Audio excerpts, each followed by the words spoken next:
Hello friends, welcome to వెన్నెల కథలు. మీరు మొదటిసారి నా ఛానల్ చూస్తున్నట్లయితే ప్లీజ్ సబ్స్క్రైబ్ చేయండి. ఇక కథలోకి వెళ్దామా?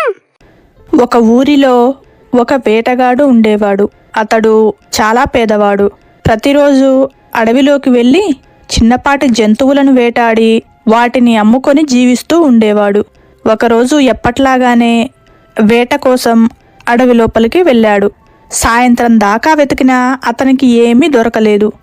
అరే, ఈరోజు ఖాళీ కడుపుతో ఉండాల్సి వస్తుందేమో అని అనుకుంటూ బాధతో ఇంటికి బయలుదేరాడు. దారిలో ఒక చెట్టుపై విశ్రాంతి తీసుకుంటున్న గ్రద్ద కనిపించింది. ఆ గ్రద్దను చూసిన వేటగాడు, ఆహా, మొత్తానికి ఈరోజు నా టైం బాగుంది అని అనుకొని చాలా ఆనందపడ్డాడు. వెంటనే తన దగ్గర ఉన్న వల తీసుకొని ఆ చెట్టు దగ్గరకు వెళ్ళాడు. గ్రద్ద గమనించేలోపే వేటగాడు దానిపై వల విసిరాడు. ఆ గ్రద్ద వలలో చిక్కుకుంది. అరవటం మొదలుపెట్టింది. వేటగాడు మాత్రం ఆనందంతో, ఈరోజు ఆకలితో ఉండాల్సిన అవసరం లేదు అని సంతోషపడి ఇంటికి తిరిగి వెళ్తూ ఉన్నాడు. దారి మధ్యలో గ్రద్ద నన్నెందుకు పట్టుకున్నావు? నాతో ఏం చేస్తావు అని అడుగుతుంది. దానికి వేటగాడు, నిన్ను అమ్ముకొని వచ్చిన డబ్బుతో నేను ఆహారం తింటాను అని అంటాడు. వేటగాడి మాటలకు గ్రద్ద ఇంకా భయపడిపోతుంది. కొంత దూరం వెళ్ళాక వేటగాడు బాగా అలసిపోయి ఒక నది దగ్గర నీళ్లు తాగటానికి ఆగుతాడు. అప్పుడు గ్రద్ద తప్పించుకోవటానికి ఇదే మంచి అవకాశం అనుకొని వేటగాడితో ఇలా అంటుంది. నేను ఎలాగూ చనిపోతానని అర్థమవుతుంది, కానీ చావటానికి ముందు నా చివరి కోరికను తీరుస్తావా అని అడుగుతుంది. దానికి వేటగాడు, నిన్ను వదిలిపెట్టడం తప్ప మరేదైనా అడుగు, తీరుస్తాను అని అంటాడు. నన్ను చంపే ముందు నేను నీకు 2 ముఖ్యమైన విషయాలు చెబుతాను. ఇవి నీకు జీవితంలో చాలా ఉపయోగపడతాయి. మొదటిది, నీ కళ్ళతో చూసే వరకు ఎవరు ఏమి చెప్పినా నమ్మకూడదు. ఇక రెండవది, తప్పు జరిగిందని ఎప్పుడూ బాధపడకూడదు. దానిని గుణపాఠంగా తీసుకొని భవిష్యత్తులో అలాంటి తప్పు జరగకుండా జాగ్రత్తగా ఉండాలి అని అంటుంది.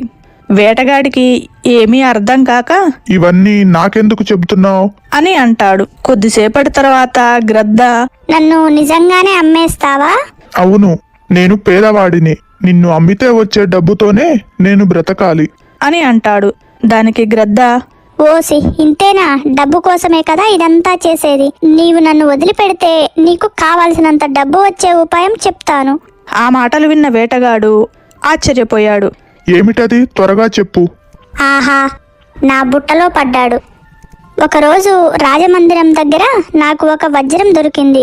దానిని నేను ఒక రహస్య ప్రదేశంలో దాచిపెట్టాను. నీవు నన్ను వదిలిపెడితే దాన్ని తీసుకొచ్చి నీకు ఇస్తాను. దాన్ని అమ్ముకుంటే నీవు ధనవంతుడు అవుతావు. నేను కూడా ప్రాణాలతో బయటపడవచ్చు. వజ్రం అనగానే వేటగాడిలో దురాశ మొదలైంది. వెంటనే ఆ గ్రద్దను వదిలేశాడు. గ్రద్ద వెంటనే చెట్టు మీదకి ఎగిరి కూర్చుంది. వేటగాడు, నిన్ను వదిలేశాను, ఇప్పుడు ఆ వజ్రం ఎక్కడుందో చెప్పు అని అంటాడు. దానికి గ్రద్ద నవ్వుతూ, నా దగ్గర ఏ వజ్రము లేదు. అయినా వజ్రాలతో మనుషులైన మీకు పని, నాకు కాదు. అయినా నీకు ఇంతకు ముందే కదా చెప్పాను, నీ కళ్ళతో చూడకుండా ఎవరు చెప్పేది నమ్మొద్దు అని. నా మాట వినలేదు. నా ప్రాణం కాపాడుకోవడానికి నేను అబద్ధం చెప్పాను అని గ్రద్ద అంటుంది. వేటగాడు, అయ్యో, నేనెంత పెద్ద తప్పు చేశాను. దానికి గ్రద్ద, బాధపడకు. నేను చెప్పిన 2వ మాట మర్చిపోయావా? తప్పు జరిగితే బాధపడకూడదు. గుణపాఠం నేర్చుకొని ముందుకెళ్ళాలి. ఇంకా జీవితంలో అలాంటి తప్పు జరగకుండా జాగ్రత్తగా ఉండు అని చెప్పి గ్రద్ద ఆకాశంలోకి ఎగిరిపోయింది. ఆ వేటగాడు ఆకాశంలోకి చూస్తూ నిరాశగా వెళ్ళిపోయాడు. ఈ కథలో నీతేమిటంటే, తప్పులు జరిగితే బాధపడకూడదు.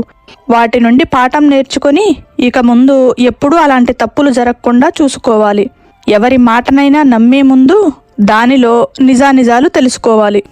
ఈ కథ మీకు నచ్చినట్టయితే లైక్ చేయండి, షేర్ చేయండి. ఇలాంటి మరిన్ని కథల కోసం మా ఛానల్ను సబ్స్క్రైబ్ చేయండి. Thank you for watching. Bye.